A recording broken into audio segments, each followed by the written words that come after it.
Whaftai le lofa maleanga le leo le tua umwhaifoi on tātou toi whee loai. Tātou toi whitapa I lunga o peau ngalo le ea. Ia, e ala le whaaua wina o le tautua ma le au nanga whaifai pea la wala anta o le Pomana TV. Ia, I le whaaua wina o le tātou porkalame nei o le Kapite le Ekalesia Katoliko. Whatalo whatua I le mai mai al pureanga Samoa pia.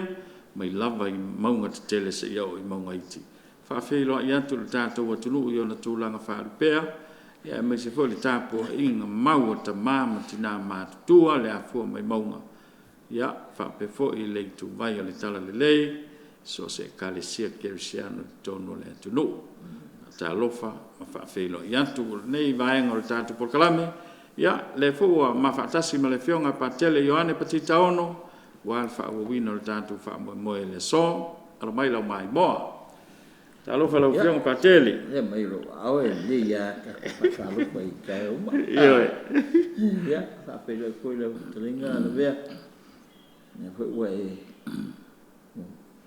mamoli le tu parpala se tatou tunu ai me se fo tatou preanga.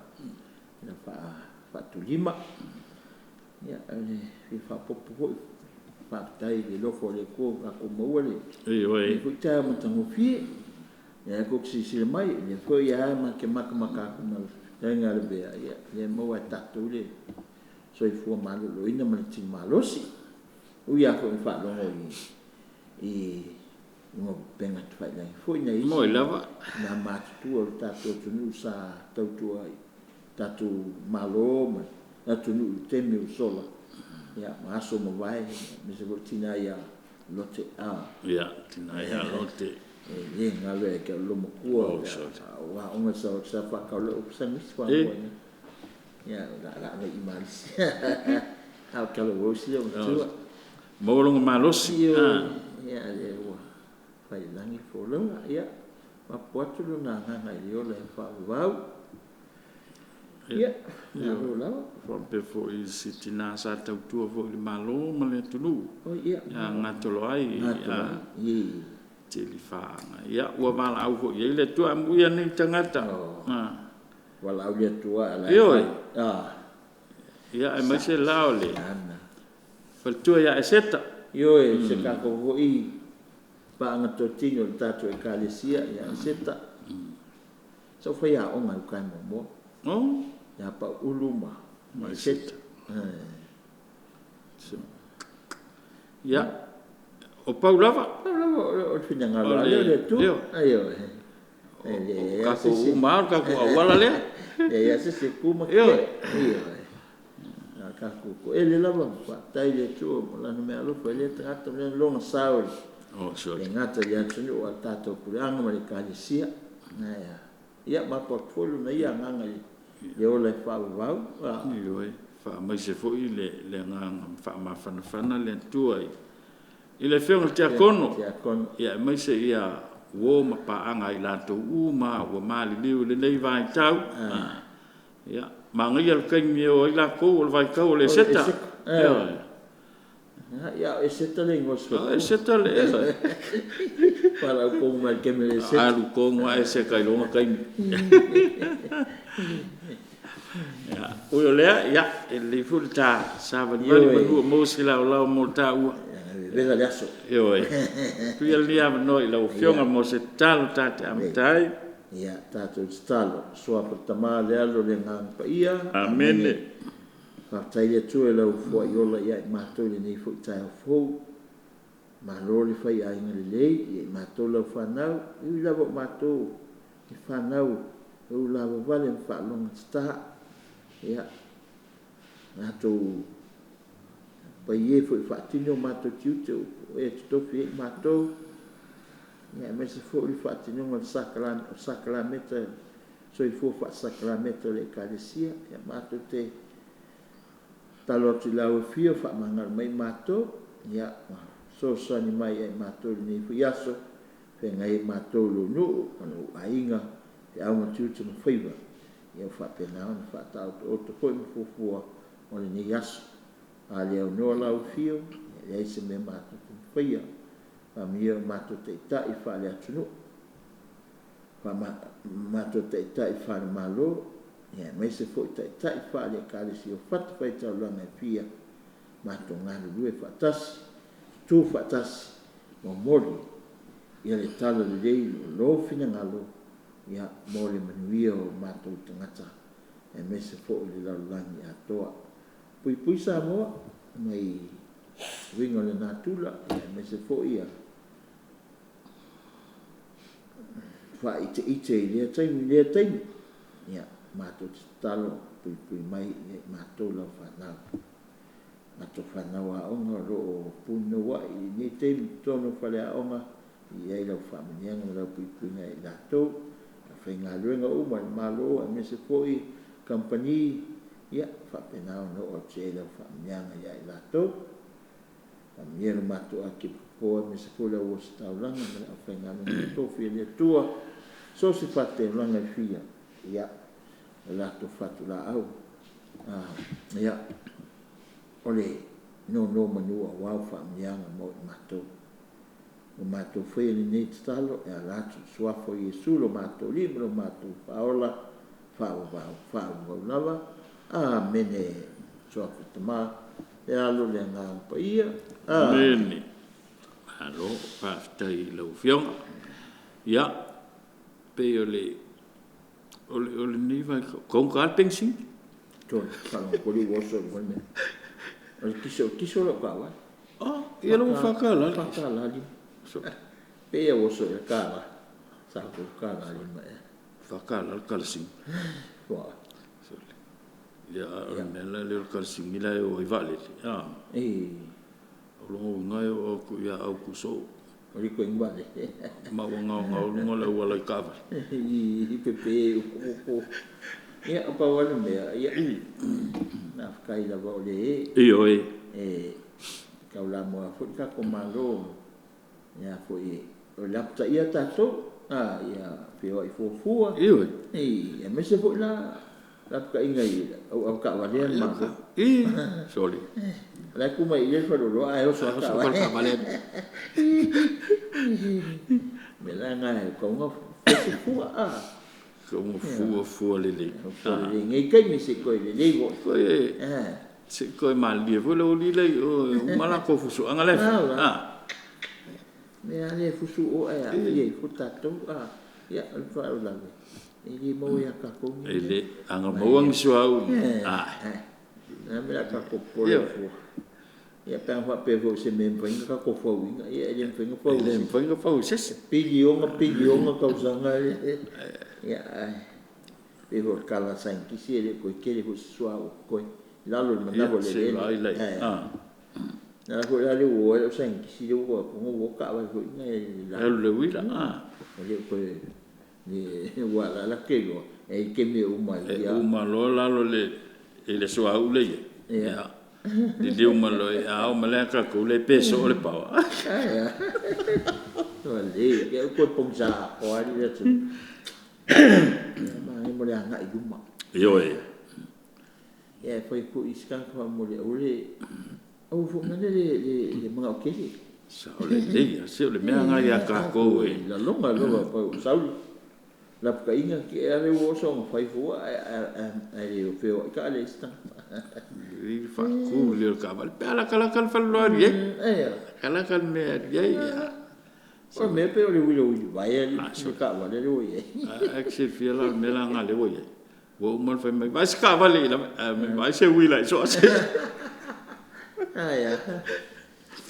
ya ka ku ko le tu kalo ile ku o lo ka ko nga le ya o le ku fu ka ko le ku fa to no ya mangayer ka o ye ka o lo su ma ko niu ma ko anga fo ne po kala me la vea na tata no le so inte ka o ma ka inga ka po kala me ka kapite mo le Ekalesia ku sikelele o ngalo so ma ku ia o nga kaka ngoi lai le mafu anga o le tusile le kapite le e pe se kusinga na fo mai oi i unga o le fono le Vaticano 2 Vaticano 2 la pe si mai ka ko mai moa ia kasinga waka o koko le Vaticano lea i Roma ia ka ui fu o le Vaticano lua po le Vatican Council 2 longa winga sai fu le Vaticano mo Yoi. ia i huma O longa lua le. lua le ka sanga le lua kasiwa o lua kasiwa o lima ia fai fongo lea ia la ka ui fongo lea o se fongo ke le o suinga le Ekalesia ele fa pe o suia fa totua ole upuai e masanita tu mau fa vai sui fainga ai ku mau fa vai fa tu ia le kele o suinga ia ale me i fola ia pe nga mau ai sa nanga ka ku mai ma pa ia ngampo o pope Ioane Ono ia fa mai kala fa malama le Ekalesia tala fa to ia se fa sau se e fo se mana vai nei tangata io le ala le fora io suinga io o fa kingonga po a me se po le liturgy po sa minga lo ya le fon ka ka ngo nga so sa aso io kala kiki e mfenga pa e o skiepe o ang sala mo kale so ya sa fa ngala wa po ponga tali e aso rangi o mo Vaticano do fa ngalima kala mai Vaticano ka fa ngalima e se me o ka ko tanga tamatua ka wa o e la o tino mal e ka ia e ka fa e pe o le pe se pepe o le ko fa ka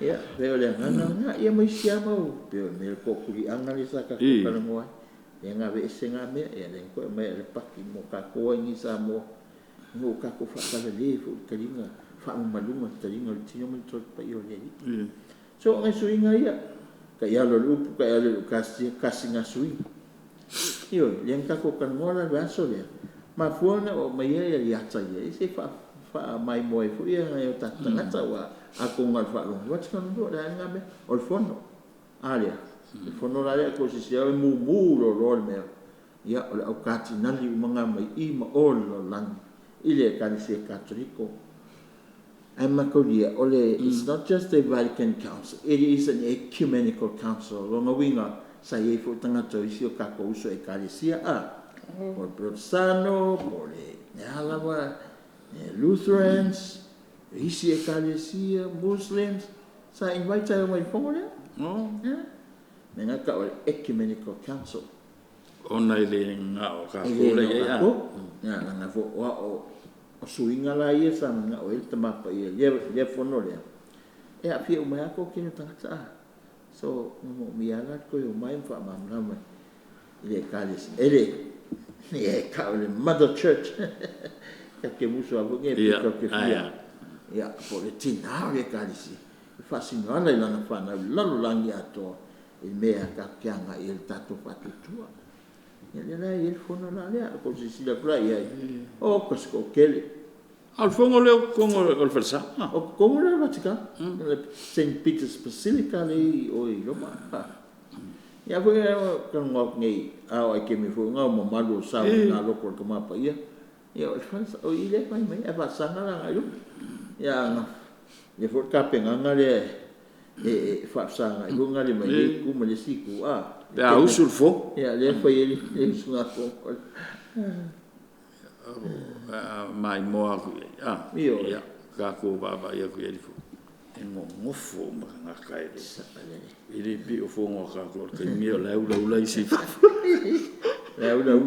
sa ya iPhone ya isi mo ke fo sa eu ke le fo ya isi fa ai se le mamalu ya preskenga fongo lo Vaticano do la ngoko me o le ulo le kama pa ia pope Ioane le lus futol ya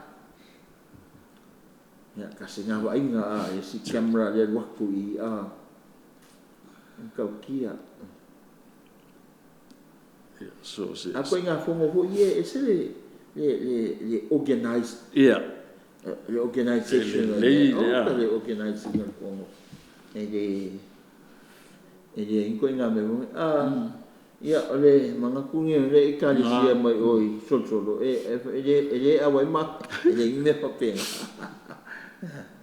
Nang fu ia o fia fongo le. O le fon kape.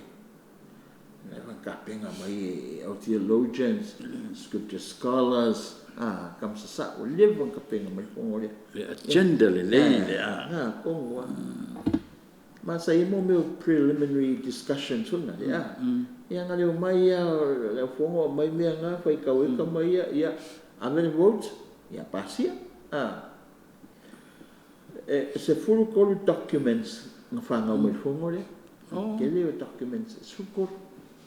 Misale liturgy ia o sani nga lotu ia me le langa fa le nga tangata kele amau ka whaanga ko lai ka pike le kusi si le kusi le ka pike o ngalo mo sama nen ka kana ngoi kele reference lai po footnotes mai i fongo le mai i quote mai i le foi i documents se fulu man ko on fono le anga tsakana lu no minha si le lai ka pike male Vatican II merkas fa malo se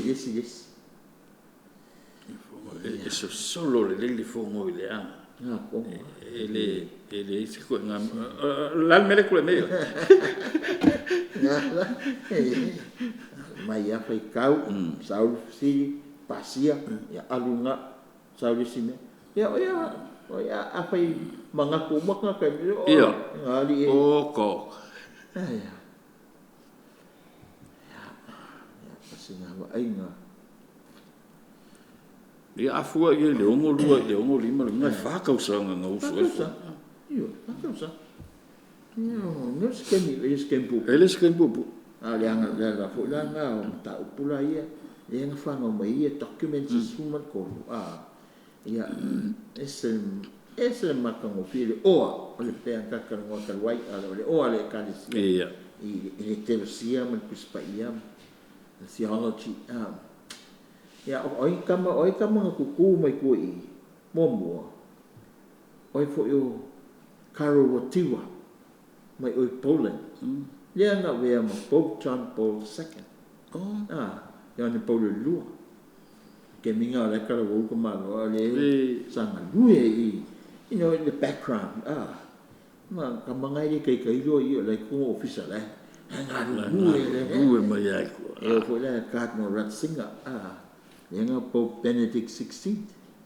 kama fai ai ling kama kanga ya man ko kevius scripture scholars theologians ya la ko historians liturgies la ko ngo mai malawe they were in the background ya la ko ngai fucking war ya bring discussions on it ya ma ave ya ku la lo pepa ya mai na i fomo ke le nga lo kan ele la ki me vola nga ke mi ko wala le fo kanga le ala kala wo ko le o popean polo lu le o popean to sa ma pa ia ma popentito como ia le sa nga lu mai ko fucking ngo le ke le o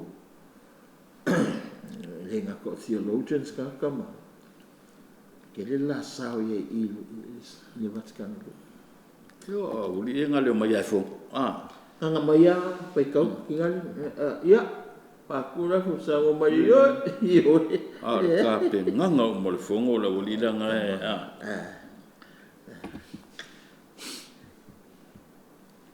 ya so le vai ngole i konga le Vatican nga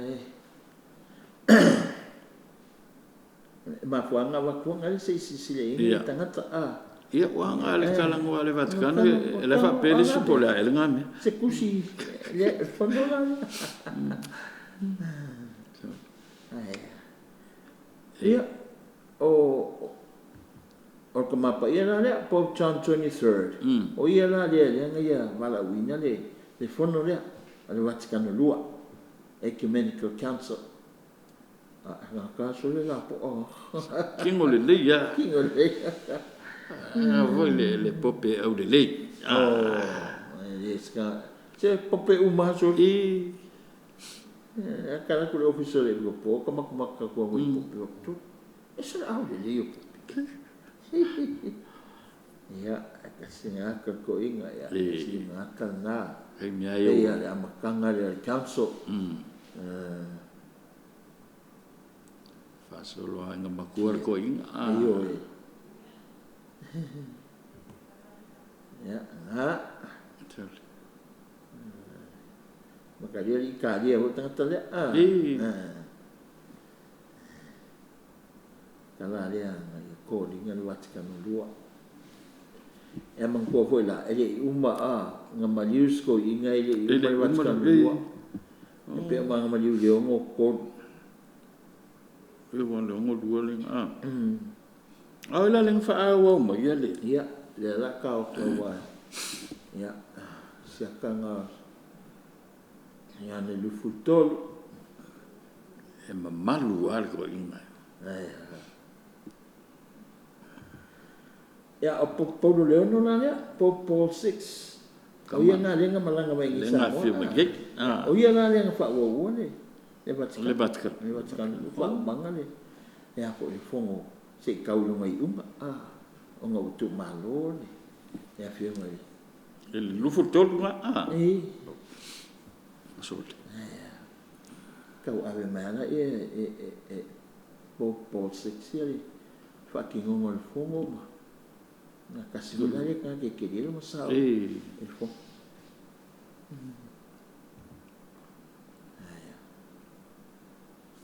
O pope Paulo Leono nga si mayong ao. Ale kuko yung au kafwa. Esko inga dia nga umaro Paulo dia no. Kamapa iya. Ko inga na dia nga ko suwaso nga kamapa iya. Kamapa iya. Iyo. Pope Paulo Leono. O Paulo Leono nga sawi do nga parang misa. E foi ele nga matulimando le onga la polícia Pope Paulo Leono do bom. Kasi ale aso sawa ya. Nasa wapingin misa ko solo. Kemi ngau mo solo. Nakakile ki. Kile o kawa ya ka ikangi me fai. Ini lo pula de wingol Ya Pope John Paul 1 lang nga. Sko ingana dia nga umalola iya Pope Paulo Leono. So mai lomba. Figlie lola io albino ya. Albino ngai mo albino. Ya, dia na alo ngai ngola yo kango ia take ngola John Paul 1. Pope John Paul 1. Ko ingala dia nga ko suwaso olang mo fo inga. Ai malius ko inga. Ya saya ya ko susu inga bo mo si ya tu. Ali lalu langi mali Ekalesia Katoliko por meu lano wa venga malius ko inga ngase iya conspiracy theories ho ia tangata tapi o inga fa o asko inga iya ngame o fa mawinga pe fa mawinga ya wa Isko inga la ka smiling pope wa makaka fia makaka ke mi akale pio nga tamapa ia ma nga pope fa sul ele mfaiana na fio mai le to ina ia fa nga lo na sua fa vo ile e taua na ia lo na sua fa pope fa nga ko le nga ia ho ke mi le title as a title for ya ke la ho la to eu mai fa wow si o ngau so le ngai luma ya pela le o yang Paulo mo mua la le ya nga fio mai le ile o pope o watiwa le katno watiwa le polani yang filfile le katinale avem kama pa ia te kai loe ia le sionga uso le ngai luma ko ia le suafale pope Ioane Paulo le lua fa fonga ngumelanga ngai ko kele ya Ioane lufu ko yang kama ngei ko iyo Longo, yang lufu lua, lufu kele la isi ang ngai. Kwa kele. Na wa le ngom pa ia man. Ia u sal yo.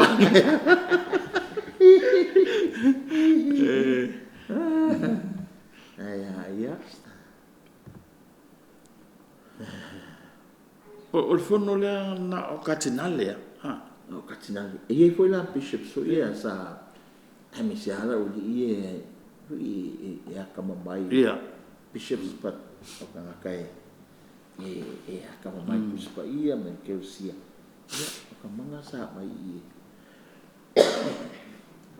Pe o fono la le na te le suinga le na ya. E o ma te me. E o ma te me ne. Ai. Ele fa te nonga o le fa tuanga e me se ta leo sa minga lo ya ko nga fai ka posiva e fa nga posiva sa mo ka po sa ya e konga o le fa nga mu ino le o le fa kelsia o le ma fu anga ina ia mala mata tu tanga katoliko sa mo e le winga misa o le winga sakramenta ma pe ko ka ngol vaso le o nga ngana sa fa ngai ekalesia lolani ato latina mo nga ngana ngai le yempo ngo suia a nga sui ngai yo tskanu ele va pe suio kia al sui inga ia fa nga le vernacular ia polinga ngana la va ia le tunu ia e mo le tale ia ka ngoi ko i wa translate no kuspa ia kusemisa kuskakalo pese wa o me sa translate lo ka ile ngana na tato i ka ko mama ia le vola ka ko foi ko e ka fia ka ke appreciating ngale e si va ka ko ai uli mai au sanga miki ia man ka ko ia ko ngale ave feile i fonga ko misa we appreciate that ia ka fia e lo winga ia tato e mala mai fo i le wa altu mai la langa no e pe vole ia wa sile fia mo mai lo le fonga la le ia le fo a fai o le me sile le langa no ko samo e ma ngalo ai le manga le ponga e ma ngalo le ponga la me le fai ai le le me sile ia me manga e ke o le yang ia samo ape o wakali po lo uso le sa ne sa panka o ye le fa pole mario le kamikela wa yo ai mario yo ye si me ka ke a fai lo na le me lo ri fonga oka ele nga ka nga kamiki fa manga o fa manga lo ma ai o pe o kasi ai ngai e lu o mai fusi fa ka nis e fai ka ma ka sa ole e lo mo bingo o kasi ka ale o ai no uma e la ngona uma ai ngai lua e nganga ma le wingo sa binga pela na o po champo sakena na ko mai ko mo pinka o poe ka o mai foi mai pulo as kai dia le o lu pala go vie katinala ko inga le guma nga kala le sa pese cemento John Paul II Karo Watiwa wale ngoanga o ko inga lai o Karo Watiwa o le ngofa polani ya le nga fa ngai fi ngos kama pa ye ngo malius ko inga le John Paul I ya le nga kaselo ya John Paul ya Karo Watiwa ka ngolo Karo Watiwa mai ya le o ngo le la wa be kama pa ya o le ngo se o sole o luma ya la John Paul II ngala ya kaselo ye ka kam kwa ke leo le masao le Vaticano dua ke leo le masao le Ekalesia e mai se fa fonga la io le Vaticano dua wa ile umia le Vaticano dua ia ai kula mai yo ia ka le Ekalesia la niato kamale le nga siwa ia se velinga le sa siwa yo Ma wakure ura fa ura ko inga. Ai kongo le Vatican. Vatican ma ka kia nga me foi ka ko. Ko inga katina. Of. Ya mala wali inga. So ini kinga pe as kamo mas ya. Kamu kele mas. Kamu biscuit. Ya. Ya. Pope Ioane Ono ke mea la katinale. Na foi kala vou ko inga. So se la ai malu ya.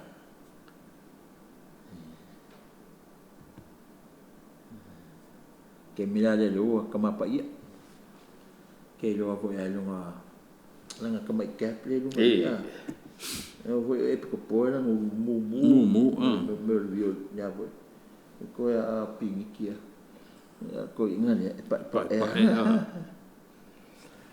Ya mesi lo ka ko kiki mo ko makangi mafu angal fongo la Vatican lua mane menga lenga mafu mai kusia ale Kapite Ekalesia Katoliko enga makan ngol version ke ya lo ka ua ya lo wingo le o inga ku fakasia o inga nga talo no ina ni kusia ya le wa ko ka ko sisi ka ko maka ko ingo who are behind the catechism of the Catholic Church.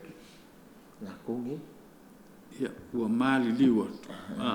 Au te lelo na tu sao e o matengi o le la ngona lo na tu sifonga. Ya ma tautala la tu nga luenga. Sa le ya.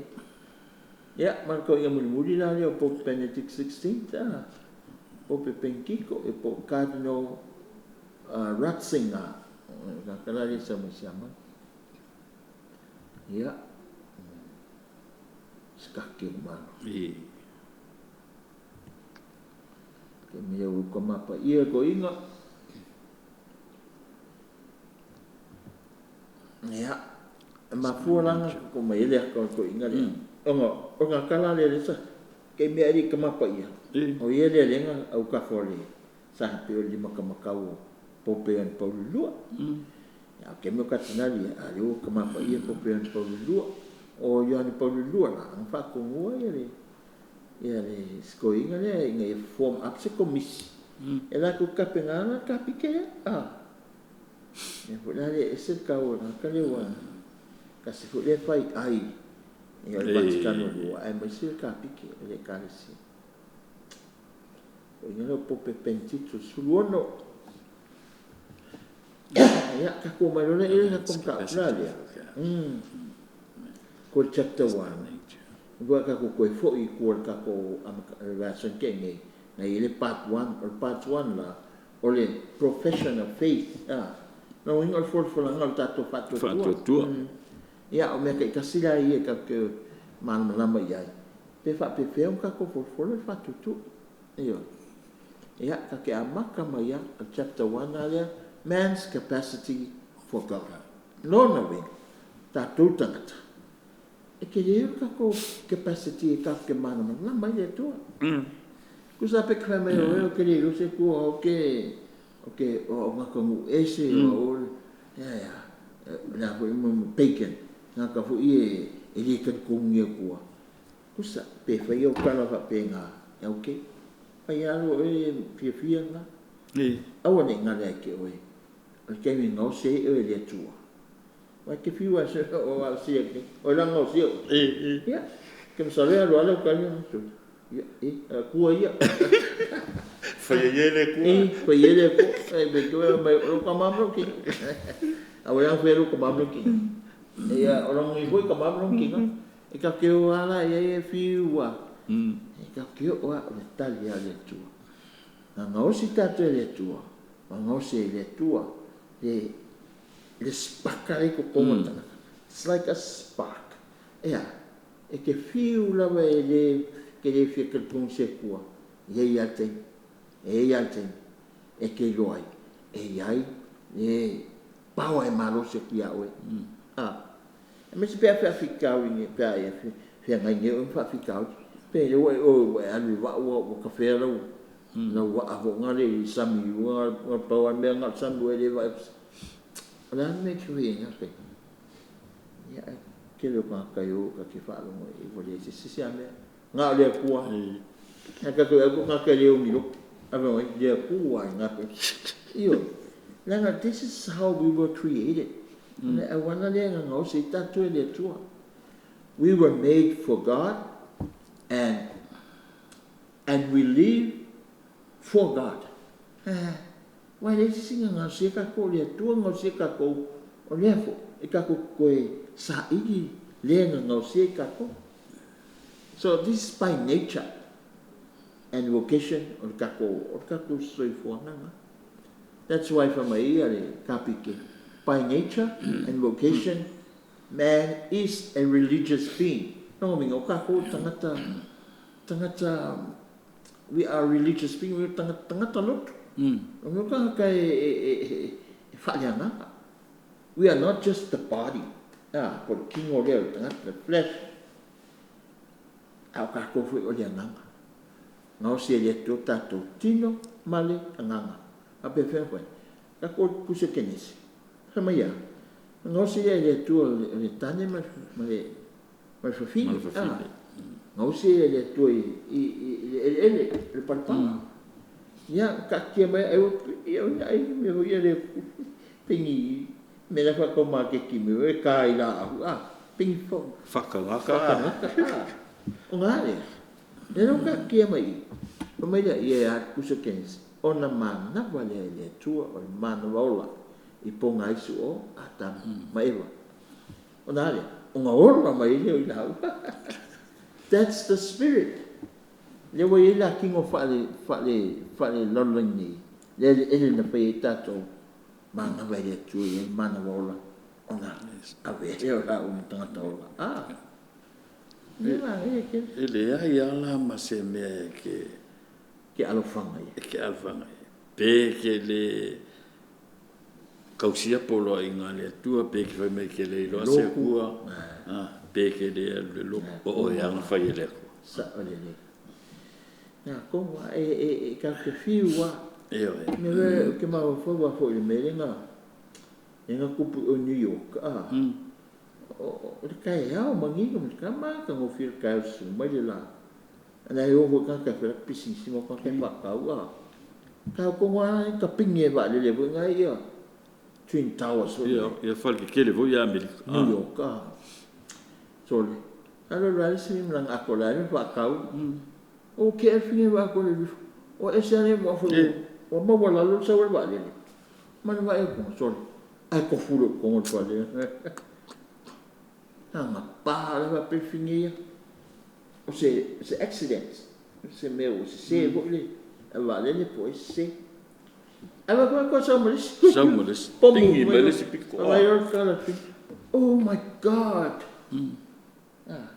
o puan sa mo como finale oh my god ke e ma ko le tu ko ka ule ngole ku ke meu ngo ya malang fa ka ngol medicine ma fo we anga po me na le kala na ku pe ma le fa ai me fa pia oh my god Carlo fa pena o me ka ko yoi e mo por halo fia malo le halo fia o vale e ke fia ngai no fa ka le la ni ke va kwa o le la malo ya na oh my god da ko le tua ai ko mo so le na e fa na tu me ka ke ka ko va yes e ko ava mo ale tu sa tonga fu nga mai le tu tato fai ka ko fai un ma ka ko fifinga ka dia le tu ke le tu yo ai un ngale ka ko pe ka dia pe ke e lo fa le tu ya mo ila e wa nga pela wa pe se ko e ko mo su ya pe ke ma ro yo ya un ko ke le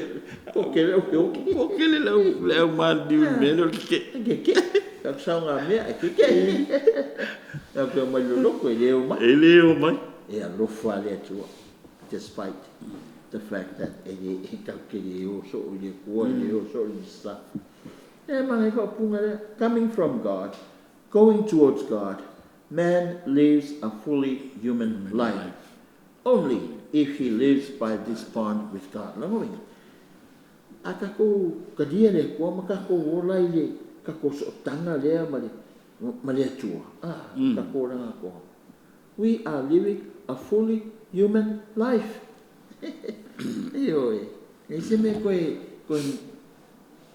peace se kako. Yo langal kako soifuanga yo lang. No, we are living a fully human life. Therefore, my pillar Acts of the Apostles. Therefore, my for in Him, in God, we live and move and have our being. I me oile ka kiolai, ole atua. Ole le me fo le ka mingoia, ole atua. Ma me ka existe ka ko tangata nei, ole atua. Kai pe ho ra na fit ile evangelia na. Ma Yesu, I am the way, the truth and life. Ole ala, le mon maliola. Ali sau tangata chao, e mo ele ola. No, inga Yesu le ka kola, Yesu le ala moni, ya ma Yesu fo ole tato ole ola moni. Le aise me fai ele tu. Io, le aise me fai le tu me uma fai le tu le. Aya, me le. Ya, jalan ka ko mai lo binga.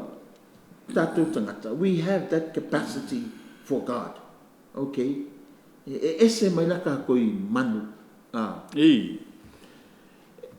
E mango ke fiu e foi ko me ke ya reason e la ko esa. Ya nga la to ese fo no singa la to e tua.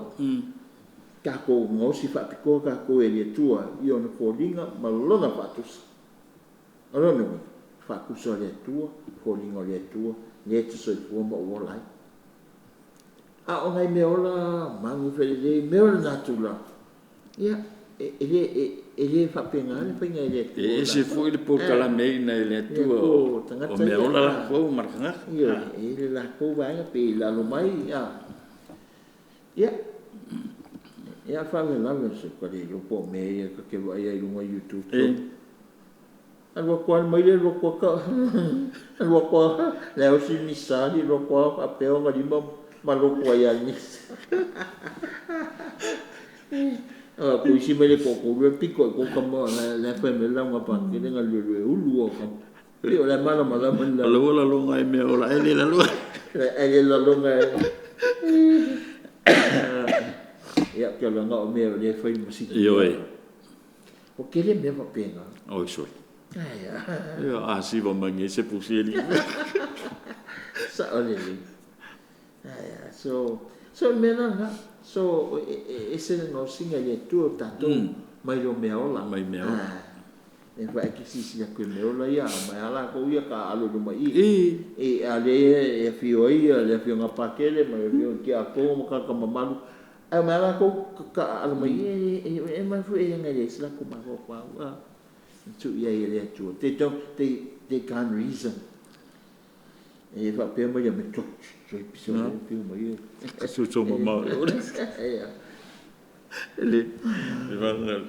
le se ma fo ngo me ola marka nga ko ele ma fo a fai la vale ka ko o mai vo i ma me ola ese ele no fa fa natula que mira que vai ko ese le lo con me ola la fa nga mai pe o mo vo nga le o fa taila tolo na fa nga mai fo ele mia e fo nga fa nga ele fa pena o ele ka o nga me no e fo la ko nga ma ya o nga kele pe ka ko mo mai kele ya la fa mai kel que va vai le loi ya nga ka se me si vai ski ko mai lo ya la ko ni kan ka kingo ese vai alu ya o nga mai le loi ala ko anga loi nga lui ngala ole loi foi anga nga ka pai yeru nga lu ni ma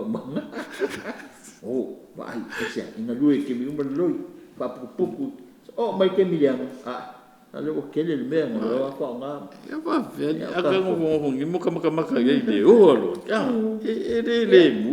le mu parece me a ver alu le avena nga ko sa wa ku que vai a ficar o e mai ola kisi malo nga lu malo ya pas Au kako. Ang tingay nga pa ke yale. Ke fa u yesi ke ngimu. Moi. Ala wakule la.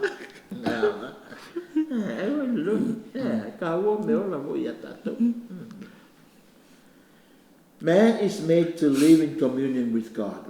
Yes. Ore nga tula leo tatu lobe. Kaku ke ola patasi maletu.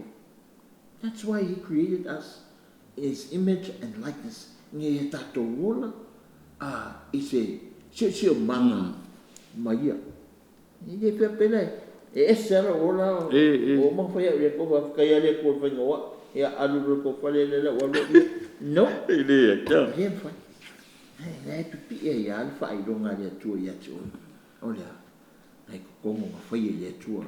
Lo conscience ia e ke do ai le na fa ya oi. So o tangata ko tangata ko umot sui o tangata. Ka ku ke ola I ka ko ola in communion. Io ma le tua. In whom he finds happiness. Pa wale me ko ke mo fifia. O le tua. Asia, la ngo le tua fifia. O le tua le lofa. Le tua fa mangalo. Nga ni ka ko. Mo ia ka ke lofa ko ka ko fifia ko matua. Ai ka lo ko ia o fa fu e lo mo me. Le fa pe. Io la ku fa wa. La ku fa wa foi fa le ngo le sao. Sao, mấy đứa pingi Oi. Ao le tua, ele vem cá com o que aí, vai cá que aí le tua, eu uma loca com, né mo ia na. We need to maintain our relationship with God, in communion with God. Aquele mês que eu vou fazer, por lá eu ia na in communion with God. Lembra a família o por naquele o vai amar mais vou ia Kapite sangat Agustino comes a saonga, a theologian, scripture scholar, and a doctor of the church. When I am completely united to you, or you, Leo, God, there will be no more sorrow. Okay. Mau fatasi mo so fa mo be fo ni doctor o le langa fengai ma entirely full of you o nga le tumu lo langa I lo fio yatia. My life will be complete. Wa ato ai me mo o lo langa o winga aku pa se po pa ngo pien media ai o ele atua lavea wa ko lo ta ko mo mi se sime La si me la ko mo. Mo wale. Ese mai o por ko inga o akusti. Mai longo fi el tanga te ola e le tu. Fi ke mi uma be se kupe pe ai fi. Be na ngale o ko Era no ma ko. Be man fi sa wali kala ku pu hoile. Ona ta ile tupu maro na itate. Aka le u. Ya na. Sa oi. Tanga tai e fio ile tu luna langa e soma. Express my me ola fia makaka aka. E fa u. Ya ele foi mo fio foi na. E vengo fio kai ko abro se me vale con oso e va vele kai ese kai me dale fa me o costino fai que ma fuka le tu ya so ma e ko so fa ngo e ko ye ni ka o le langa ya o wa ve o lo wona o ato e si me ko ma o ye sa le ya costino. So that's why chapter 1 man's capacity for God. So in other words, ole e mafai kako malang lama ile lo for le tua. E wi ole tua o misterio. But e ngana le kalisia le kam foi fa mam lama e kako ole tua le kako mam lama e kako lo foi ya. ma akako te me Yesu wa kile kako ma na wa liu tino tangata le to mo tato sa on pese la on sa a Yesu se a inga la inga via o ma ke o ma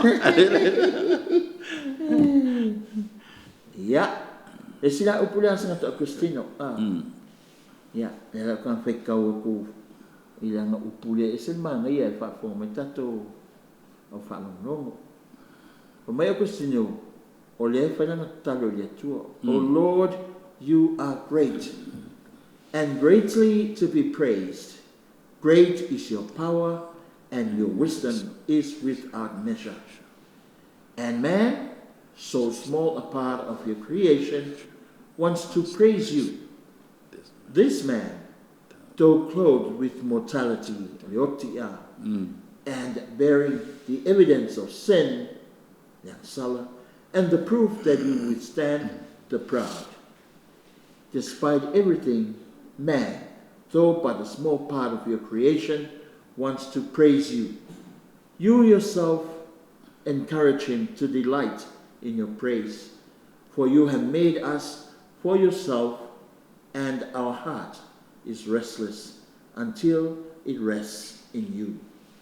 Saint Augustine's Confession. Ole quotes there by the Christian ko ingo Santo Christian ko confessio ingo ngalan confession.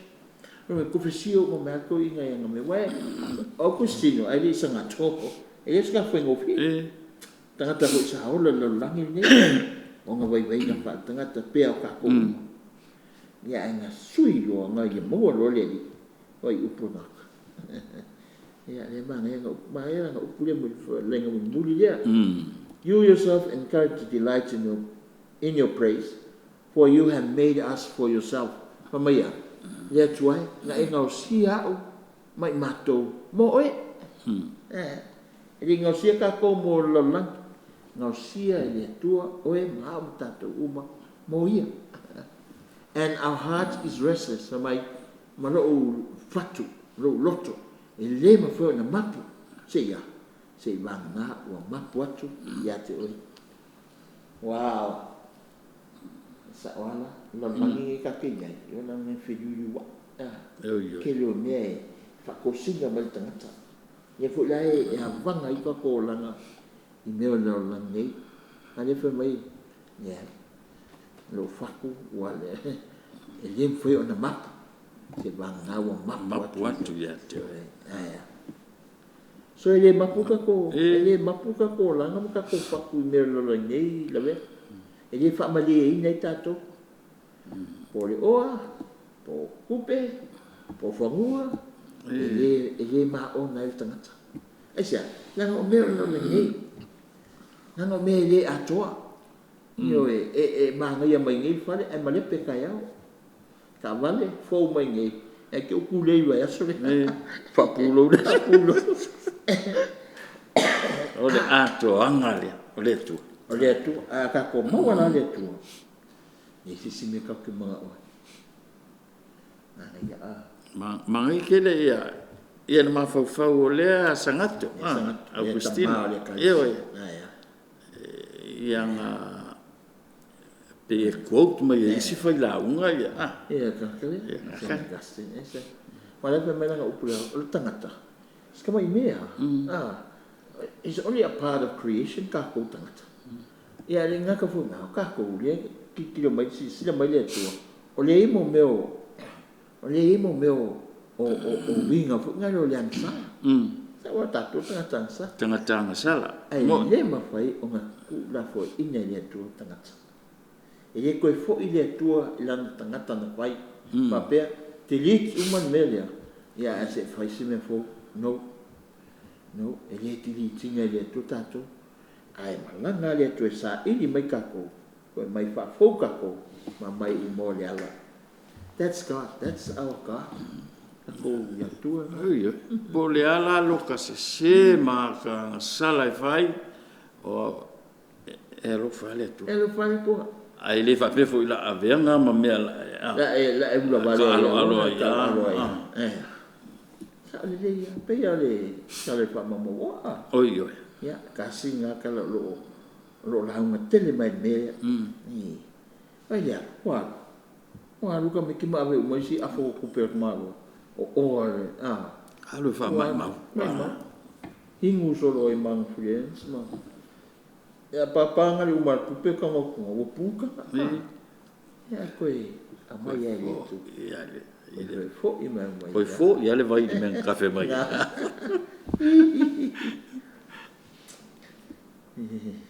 When he listens to the message of creation and to the voice of conscience, man can arrive certainty about the existence of God, the cause and end of everything. Yeah, the message of creation. Isan mga wala nga, ele po ikili so tanga al kam ka pule kapite. Maka kapike le lautato si. Lautato. Creation. Oh yo. O fuanga malsia so manga. Iyo. Oleh eva mala my creation, e pega my email. Na foi kana ho mai the voice of conscience. And then we listen to the message of creation. Que le aulia my creation ya tato. And the voice of conscience. Fa mai ka ko conscience. Conscience kama yale fa punga o theologians of conscience. Mai ole musumunga le leo musumunga le tua ya te oi ilo lo. Ya Lovea, au kango nge ngau skupis ka. Ke vele ko sa lo mafofa. Yo wo wa fa ka wai pe se la kana. Wo fa ka yo me enjoy. But behind my head, my brain, la ke loa, mro lot, la ke loa. Ele sa ku pe le mo fa.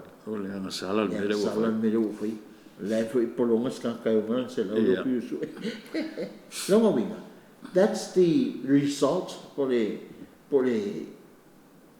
fuanga ka kunga yu ngale fai por le ngoi e honta oi e kusa lai ka muli mai ala uang sala le ya e fai anga ngai fa pe ki fiu ka fai ya ora e so skimo ki fanga e ngaloi e manga le skulimi o manga ki fanga e sau e moe ko fa no la ko ya ko kan kangi mai low conscience mai ya tadi asal kala ngan siu ke ngau ka mo ave na ri na ke ngau ia ka koi le ko ya la nga fa ya ma venga mama fa ya ele ne se ilonga la wa e fa ile me ka mo fa ko asa o lo ko foi ko mo fa le lenga ko le ala ba pe me ka ko saprame to ko siu na fe ki sa u ya o ngau ia ya popo no va ave e ko ave ku pero ko ma fe sawi u como ave ale ko mai lo kupe no ya retribution we ga ko ave me ya ko yo fa ma no nga ni tu ya oi no me lo ko le do yo so kama ai fa ke alo ai sa le ya e ke o ma le o ki o la ave ka vale lo ma po ya pe ka ku fa no hu ingas nga sia malo tato oi vi wa si o po kanga la su o nge nga o le ki nga fa ki ngole le mele le o ki ska me kiki ya yes pe ke le fa msimo o pe ya ke nga le mfa yanga nga ku fa o le tua o le ko o le me tonu fai me tonu e alofa e ka kau ale fai la le pe nga sa mo le me ka kau ka ko fai e ko fa le so tanga le e pe mai file mu sao loco le me e polonga ya lo ma fa ma ele sao loco ma ke ya wa o si me ke wa na sa me mo ngamia ya lang lau ai for ta taimiu ya ai malo lam fa tai lau fiona tai foi mo lo taimi ya mai se fa so ya fa tai le mai mo mai el tatu pule anga male tunu ai mai se la tu lo fai mala tu pa angal po kala bele ya fa tai tele la vale mai mo mai ya ai te tunu ngala tatu toi felo ai vai as fo whaawa leo tātou por kalame. Ai e manuia to e ngal le yasu. Soifua. Soifua.